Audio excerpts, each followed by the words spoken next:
BJP में शामिल होने वाली हैं, ये खबरें सामने आ रही हैं। और सीता सोरेन दिल्ली में ही मौजूद है, उनके साथ उनकी दोनों बेटियां भी बीजेपी का दामन थाम सकती हैं। खबर है कि पार्टी उन्हें झारखंड की चतरा या फिर धनबाद लोकसभा सीट से उनका टिकट उनको दे सकती है। और आज सुबह ही सीता सोरेन ने जेएमएम और विधायक पद से इस्तीफा दिया है। और चुनाव से पहले सोरेन परिवार में यह बड़ी फूट मानी जा रही है। अपने इस्तीफे में सीता सोरेन ने नाम लिए बिना हेमंत सोरेन पर गंभीर आरोप भी लगाए हैं और उन्होंने साफ लिखा है कि पार्टी का और परिवार दोनों ही जगहों पर उनका अलग थलग उनको किया जा रहा था और उन्होंने अपने खिलाफ साजिश रचे जाने का भी आरोप लगाया है। तो ये बड़ा फेरबदल ठीक लोकसभा चुनाव से पहले झारखंड के अंदर सबसे बड़ी खबर जेएमएम के लिए, जिस तरीके से बीते दिनों हेमंत सोरेन की गिरफ्तारी होती है और उसके बाद यही अटकलें लगाई जा रही थी कि आखिर कौन नया सीएम होगा, तो सीता सोरेन ने अपनी बात खुलकर उस वक्त भी सामने रखी थी और नाराजगी का यह दौर वहीं से शुरू हुआ था।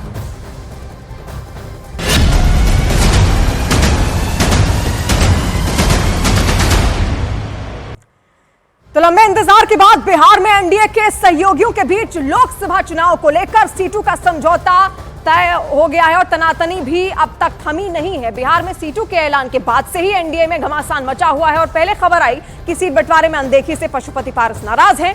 अब खबर आ रही है कि उपेंद्र कुशवाहा भी सीट शेयरिंग से नाराज हैं और ताजा अपडेट यह है कि पशुपति पारस ने केंद्रीय मंत्री पद से इस्तीफा दे दिया है। दिल्ली में प्रेस कॉन्फ्रेंस कर पशुपति पारस ने बिहार में एनडीए के सीट बंटवारे पर नाराजगी जताई और इसके साथ ही राष्ट्रीय लोक मोर्चा यानी आरएलएम के प्रमुख उपेंद्र कुशवाहा भी नाराज बताए जा रहे हैं और उपेंद्र कुशवाहा भी केवल एक सीट मिलने से नाराज बताए जा रहे हैं। तो देखिए किस तरीके से एनडीए के अंदर भी बिहार में नाराजगी देखने को मिल रही थी। इससे पहले ऐसा लग रहा था कि सीट शेयरिंग का जो फॉर्मूला है वो तय हो गया है, लेकिन अब एक एक कर कई चेहरे नाराज चेहरे निकलकर सामने आ रहे हैं। और राष्ट्रीय लोक जनशक्ति पार्टी के अध्यक्ष और केंद्रीय मंत्री पशुपति पारस ने मोदी मंत्रिमंडल से इस्तीफा दे दिया है। अब से थोड़ी देर पहले पशुपति पारस ने एक प्रेस कॉन्फ्रेंस कर इस्तीफे का ऐलान भी कर दिया। उन्होंने दावा किया कि सीटों के बंटवारे में उनके साथ नाइंसाफी हुई है और साथ ही उन्होंने कहा कि पार्टी नेताओं से बात करने के बाद आगे का फैसला लेंगे, यानी अभी जो आगे का फैसला है वो उनकी ओर से यहां पर लिया जाना बाकी है। कल विधिवत घोषणा हो गया। हम लोग 5 सांसद थे, हमारी पार्टी में 5 सांसद थे। मैंने बहुत ईमानदारी, बहुत लगन से, वफादारी से मैंने एनडीए की सेवा की। आज भी मैं माननीय प्रधानमंत्री जी का शुक्रगुजार हूँ और मैं आज भी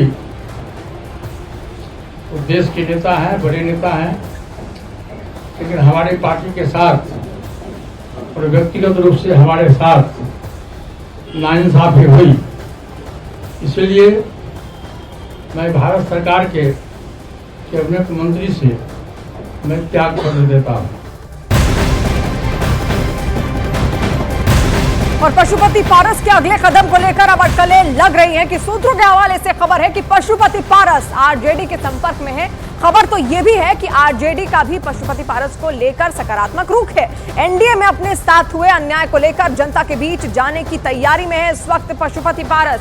और खबर है कि आज एक बार फिर से हाजीपुर से चुनाव लड़ने का ऐलान करेंगे पशुपति पारस। पशुपति पारस आज शाम 4 बजे के करीब दिल्ली से पटना के लिए रवाना भी होंगे, तो बड़ा फैसला उनकी ओर से यहां पर लिया जा सकता है। हाजीपुर की ही वो सीट थी जो वो बार बार एनडीए से मांग रहे थे, लेकिन वो चिराग पासवान को दे दी जाती है और अब जो नाराजगी है वो खुलकर सामने आई है।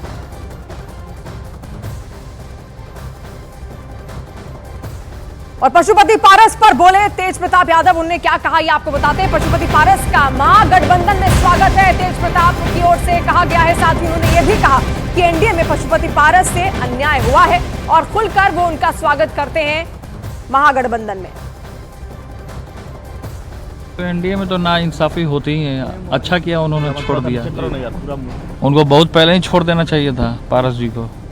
अब अच्छा किया उन्होंने छोड़ दिया, तो बहुत अच्छा डिसीजन है। आप लोग की तरफ आएंगे तो सर वेलकम करेंगे? एकदम वेलकम करेंगे हम तो सबसे पहले वेलकम करेंगे उनका। इसका पॉजिटिव असर होगा इंडिया पर? पॉजिटिव असर होगा अगर आएंगे? पॉजिटिव असर हो रहा है। क्या तैयारी है सर 40 सीट? क्योंकि भाजपा खत्म है 25 में, मेरा भविष्यवाणी है 25 में भाजपा खत्म। और बिहार में एनडीए में सीट शेयरिंग का फॉर्मूले का ऐलान हो गया है। पशुपति पारस नाराज हैं और उन्होंने केंद्रीय मंत्री के पद से इस्तीफा दे दिया है।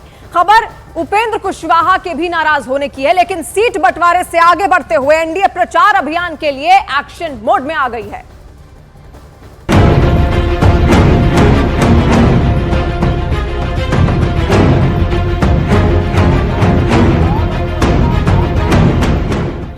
खींचतान, लगातार बैठकों का दौर, मुलाकातों का सिलसिला और खुद के लिए बढ़ चढ़कर सीटों की मांग।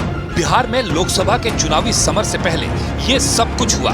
यही नहीं, कभी आंख दिखाई गई तो कभी जुबानों में तलखी के जरिए अपने कद का एहसास कराया गया। लेकिन एनडीए ने इन सभी वाकयातों से पार पाते हुए आखिरकार सारा मामला सुलझा लिया और कर दिया सीट शेयरिंग के फॉर्मूले का ऐलान।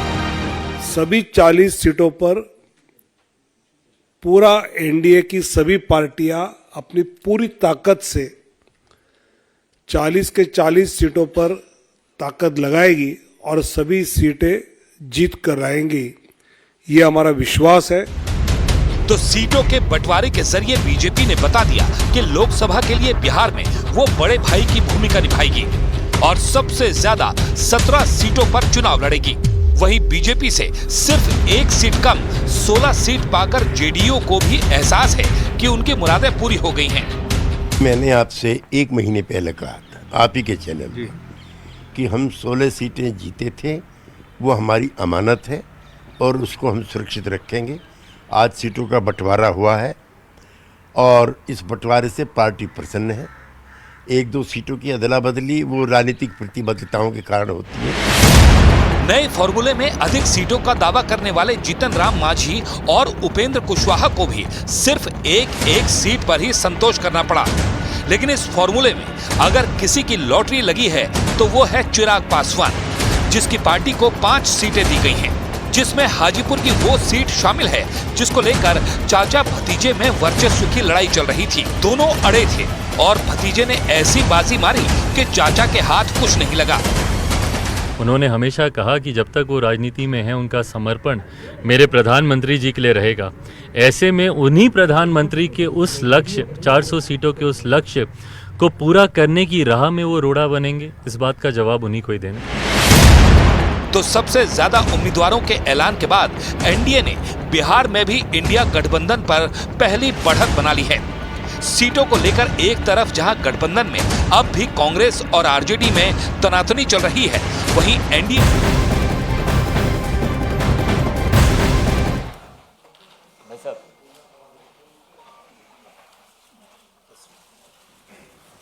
और सीता सोरेन ने बीजेपी की सदस्यता ग्रहण कर ली है। तस्वीर इस वक्त आप देख रहे हैं, बीजेपी का दामन थाम लिया है सीता सोरेन ने। और बीते दिनों जब झारखंड में बड़ा फेरबदल हो रहा था, जब हेमंत सोरेन की गिरफ्तारी हुई थी, तो उसके बाद अटकलें इसी बात पर लग रही थी कि आखिर किसको अब सीएम पद सौंपा जाएगा। तो वक्त ऐसा था जब सीता सोरेन, जो कि भाभी भी है हेमंत सोरेन की, उन्होंने अपनी बात भी रखी थी कि वो मुख्यमंत्री बनना चाहती हैं। अपनी जो इच्छा थी वो उनकी ओर से उस वक्त जाहिर की गई थी। लेकिन चंपई सोरेन को मुख्यमंत्री बनाया जाता है। उसके बाद से जो नाराजगी थी वो खुलकर कहीं ना कहीं धीरे धीरे करके सामने आ रही थी। और आज वक्त ऐसा है जब जेएमएम छोड़कर, अपनी विधायकी को छोड़कर बीजेपी का दामन थाम लिया है सीता सोरेन ने। और ऐसे कहा जा रहा है कि उनको अब टिकट भी दिया जाएगा बीजेपी की तरफ से। जुड़ी हुई बहन सीता सोरेन जी, रोज आप देख रहे हैं कि अलग अलग पार्टी से, अलग अलग क्षेत्र से प्रधानमंत्री आदरणीय मोदी जी के नेतृत्व में इस समाज के प्रति अपना दायित्व निभाने के लिए कई लोग भारतीय जनता पार्टी से जुड़ रहे हैं। और आज झारखंड की एक नेता मैं कहूँगा कि बहन सीता सोरेन जी पार्टी में प्रवेश कर रही है। और उनकी क्षमता का, विशेषकर झारखंड ये आदिवासी बहुल प्रदेश और आदरणीय अटल जी से लेकर ट्राइबल मिनिस्ट्री बनाने से लेकर अभी माननीय प्रधानमंत्री मोदी जी के नेतृत्व में बिरसा मुंडा जयंती को विशेष तौर पर मनाने की जो शुरुआत हुई, और कई ऐसी योजनाएं हमारे आदिवासी भाई